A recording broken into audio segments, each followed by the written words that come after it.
For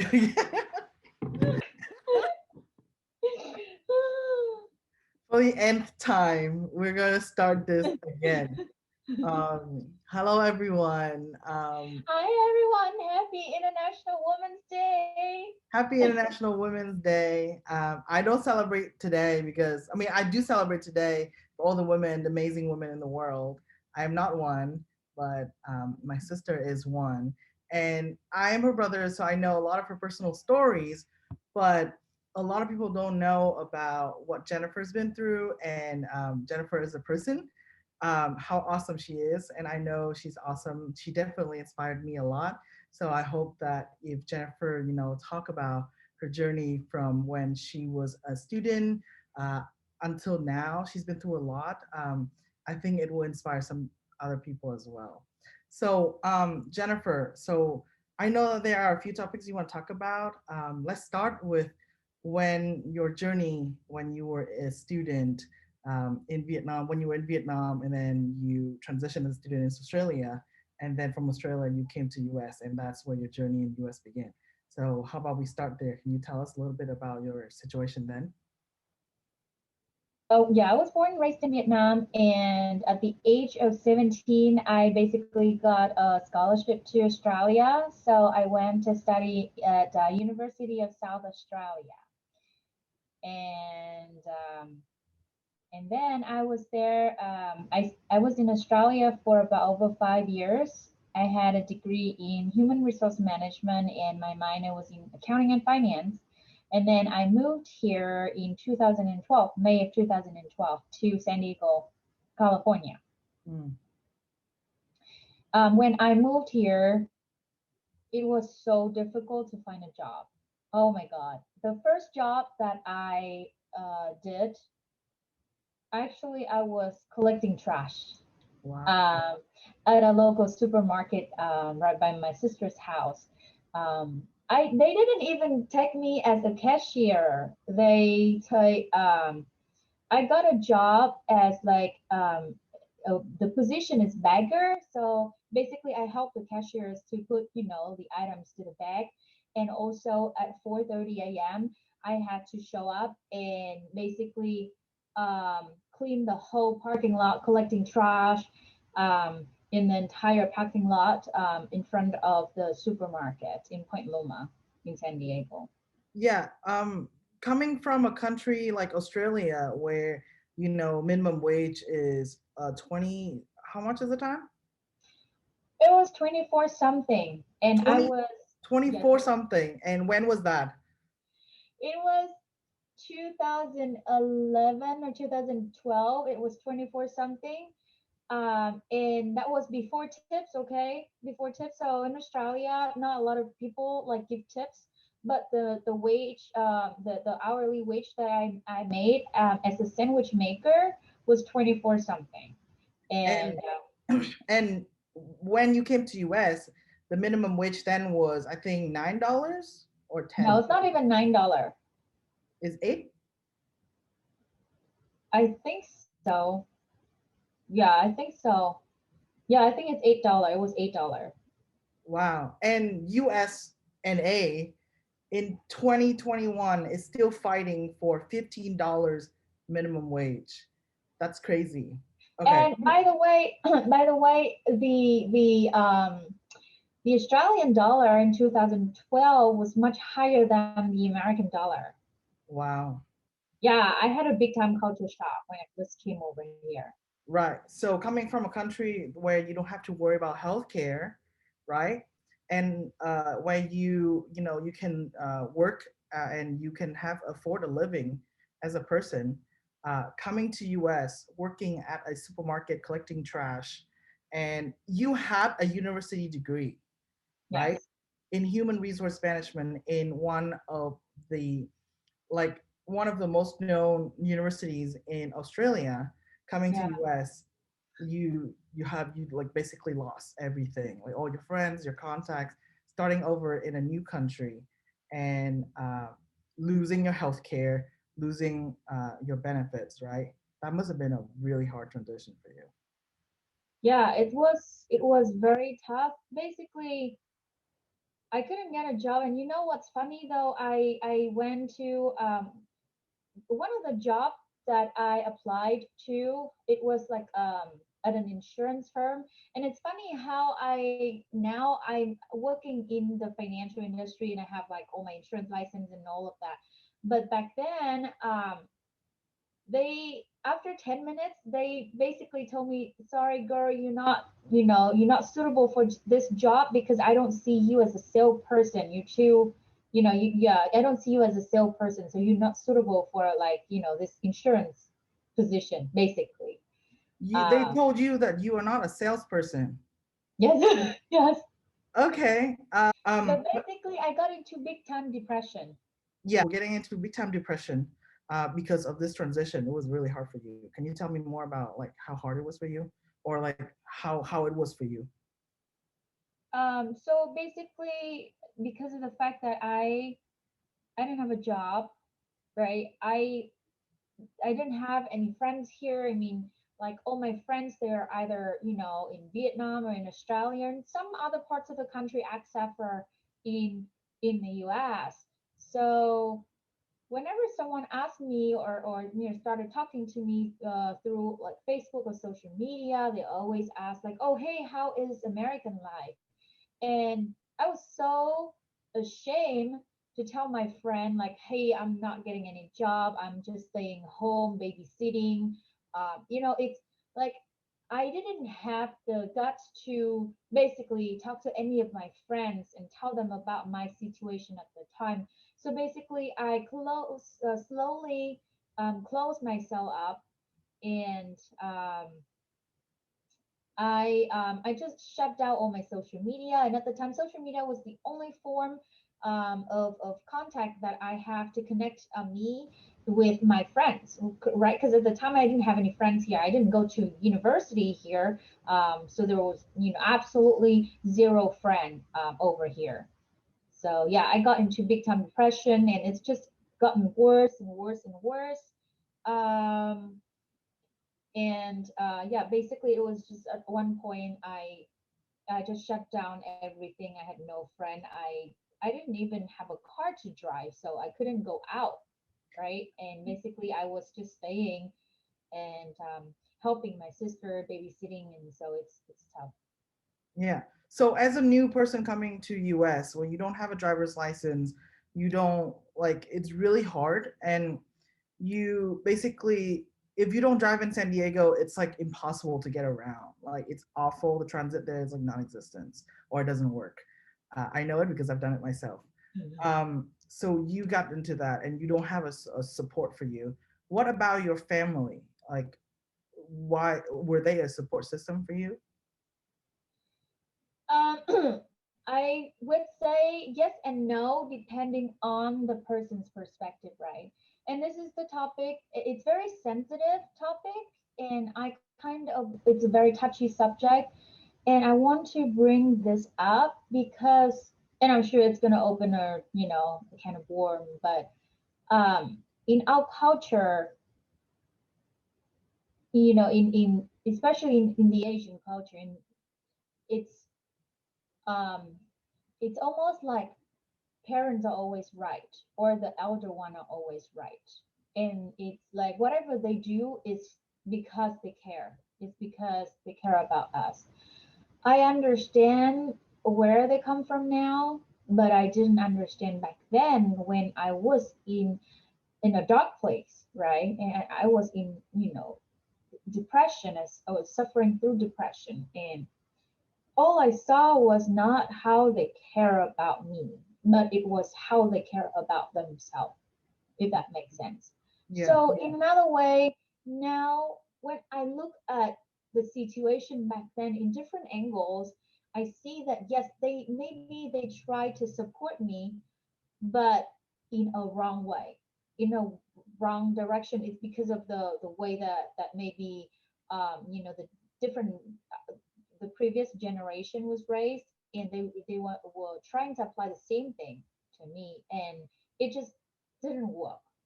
So I didn't have a good relationship with my father, Mm. frankly speaking, with our father, right? He was really tough on me. May he rest in peace, by the way. Yes, may he rest in peace. He had passed away. Um, he was really tough on me, and this is it's more so of like maybe it's the way that our father was raised Mm, in his generation. mm, Um, but whatever I do, it's never good enough. mm, At least in at least that's how I see it. Like my like you're not pretty enough, you're not smart enough, you're not successful enough, you don't work hard enough, you're not talented enough. Um, and so I now have realized that this is not about my father or our father. It's about the culture. And we were born and raised in a very strong culture, the Asian culture. And I have had friends that have not like some people I have not met, but just through social media that are Asian have come reach out and talk to me, and they talk to me about like, hey, I have the same issue. I just don't get it why my mom is doing this or why my dad is doing this. Um, and I just realized that I think it's just the different way of the parents see things versus the children see things. And sometimes because the ways that parents and children see things is so different, it creates a big conflict. mm, And sometimes because of also the gap, the generation, the conflict is so big that it's just unsolvable. And it's just make the relationship between father and daughter or mother and daughter or mother and son just further and further away. um and in this situation, our dad, he never say sorry, right? And I think it's his coping, what is it called, um It's like uh, his defense mechanism. yeah, defense mechanism. Yes, yes. um and so last night when I was on Clubhouse, right? I stay on Clubhouse until like I think 2 a.m. And Mm, for those of you who don't know what Clubhouse is, it's a social media platform that basically, we go in there and then we listen to people talk. And sometimes we get invited on stage to talk, right? And so I was in Clubhouse in this particular club. It's called Women on Fire, for International Women's Day. And I was invited on stage to talk along with some other people. And one of the person that was on stage, the speaker, she was talking about her relationship with her daughter, who's also named Jennifer. And I mm, could relate so much. And it was so emotional because her daughter passed away. Her daughter hung herself from suicidal, right? It was after an argument. They had an argument, and her daughter hung herself. mm, And now she became a mental health activist, and she has helped thousands of parents all over the world to see, I guess, different perspective when they deal with their children. And this Jennifer, I also hung myself, right? I and this story. I hung myself um, also after an argument with our father. Um, and the crazy thing is that the speaker last night on Clubhouse, she had mentioned to me later on that there were so many variables that the chance of her daughter, the other Jennifer, to survive is so high. The chance of her, being killed is like very slim because of the way that she hung herself, basically. But she died. And the chance of me surviving is like almost non existent. but for some miracle reason, the rope broke, and now I'm here. And so I just started to work on. Well, when I woke up though, it's like I changed. I became a different person. Mm, I I became totally different. I became fearless. I cried my eyeballs out, and I went to work, from 4 a.m. that next day, to pick up trash at the supermarket, and then at 2 p.m. I finished at 1 p.m. I finished the job at the supermarket, and then 2 p.m. I started working again at a Pizza Hut store until 2 a.m. the next day. wow. 4 days later, I still remember because 4 days later, I got a call from Bank of America asking me to do an interview with them. And ever since then, I never fail any single interview, and I never fail any single goal that I set out for myself. I became so strong. So you mentioned that you started working at Bank of America. You got an interview at Bank of America, and that was the entry level job in banking that you had, right? Yeah, Yeah, and that's where you started in banking industry. right. Can you tell me your journey from Bank of America to when you are done with the banking industry and starting your own business? Yeah, so I got into Bank of America, and I believe, I think I still have the record, but a month after I was a teller, I was a part-time teller. Mm. A month after being a part-time teller, I became number one teller in that area that I worked. And then I think on the fifth month onward, I became like, one of the top teller in the area, the San Diego area. Um, and then 11 months later, I moved to Wells Fargo to pursue a better opportunity, because basically at the time at Bank of America, they have like teller, and then sales and service specialist, and then banker. But I thought I could just like, jump and be a banker instead of, and skip the second step. So that's what I did. I moved to Wells Fargo to be personal banker. And then I stayed at Wells Fargo. On the first quarter, being a banker at Wells Fargo, I became number one. Wait, Um, wait. Before that, at the time you were dating someone, right? And okay. yeah, and I wanted to get into this because and I remember you told me that your boyfriend at the time did not believe that you could do any of this, that did not believe you could get a better opportunity and keep telling you no. Uh, what did you feel when he told you that? um, I was, I was, how to say this? I felt like my hands were tied, and I felt like I needed to find a way to like take all this, this thing off of my So basically, you just dumped the boyfriend.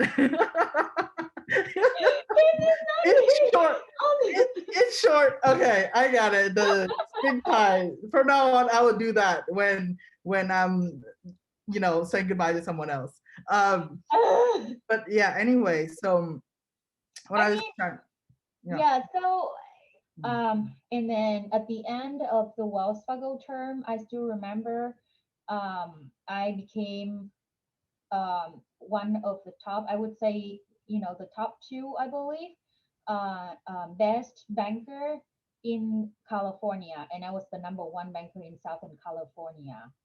yeah. Yeah, for Wells Fargo at the time, How did you become so like top banker? What was your secret? because I had this hate in me. I had this thing in me that, after my suicide, I kept thinking that, okay, well, if people don't see that I'm good enough, I'm capable of this, I'm capable of that, I need to be better than everyone else around me. So that was the mentality at the time, to be honest. I wanted revenge, and I kept thinking the best way for me to revenge is to be better than this person and Mm, better than that person. And I keep thinking like, you watch, I'm gonna come back and I'm gonna be better than you. Don't treat me this way. You mm, treat me this way now, but you watch. So that was my mentality. So I worked mhm. so hard because I wanted revenge. Yeah. Wow. this So is getting so deep. this is like the nth time that I've heard this, and I'm like still like, oh my god. Um, Continue. So how did you leave Chase, and um, what made you start your company? um, so at Chase, I became one of the top private banker in the U.S. in February of 2019. But February 2019 was also the time that Dad had cancer, and it's stage 4 cancer, and basically he passed away May of 2019, right? And then I think, well, I had health problem. There's heart issue. Yeah, at the Um, time there was a lot that we have to deal with him and his appointments and everything. yeah. So then, and then with the stress that I had at work, I had health heart issues, and it's just too much to handle. Not really too much to handle, but it's just at one point, it was like a tipping point when there was just a simple transfer, not a transfer, but a simple arrow that basically put my job in the line. And with my bank record, I was thinking, well, I didn't get fired, but at that point, I was thinking, okay, maybe this is a sign that I need to maybe take a break and start healing myself. And that's when I handed my resignation exactly a month before I turned 30, thinking that I was going to travel the world Mm, and to heal myself. But then it didn't turn out the way I wanted to be. mm, And basically, I did that right before COVID, and I got stuck overseas in Taiwan during COVID. mm, But during the time that I got stuck overseas, I had friends and people that I don't know of on social media, and then there's existing client or previous clients from even Bank of America or Wells Fargo reach out to me and ask me banking questions, and I just one time it just hit me, and I realized that every single question that they ask, it has to do something with credit, mm. right? And so that's how I started the credit repair company. Come back here. Awesome. Wow. Is there anything that you want to talk about or concluding the interview? I Well, I think that as a woman, Mhm. especially an Asian woman, we were conditioned to think that we are not as good as the men, or at least some of us, to think that we have to rely on or depend on the men, and the man is the foundation of the family, Mm. right? There's a saying in our culture that the man is the foundation of the family, Yeah. and I think it is so wrong. Mhm. I agree. I think and throughout this journey having this company, there's so many people that I have talked to so far, and some of this client that I am fortunate, to help them. I think they I really want to help them get out of their situation or help them get better, because I believe that they deserve better. And I think a lot of us women, we think that we don't deserve better, or we think that whatever hurt us in the past, or it's hurting us now, or it's giving us pain right now, or whatever we are suffering right now, we deserve it. and it happens for a reason. No, I don't think so. I don't think we deserve to be, to receive the pain, and I believe that as women, we actually have so much power to work on ourselves. We just don't realize it yet. But if we know how to work on ourselves, we actually can become so powerful. If you Mm. believe that you're pretty, you can be pretty inside out. You're smart. You can be as smart as you can be, as you want to be, and nobody can tell you if you're good enough. Nobody can tell you if you're smart enough, if you're pretty enough, or if you're too ugly. Nobody can tell you and put whatever in your head. um you know you are the one, who decide, and you're the only one who can work on yourself and make yourself become more powerful.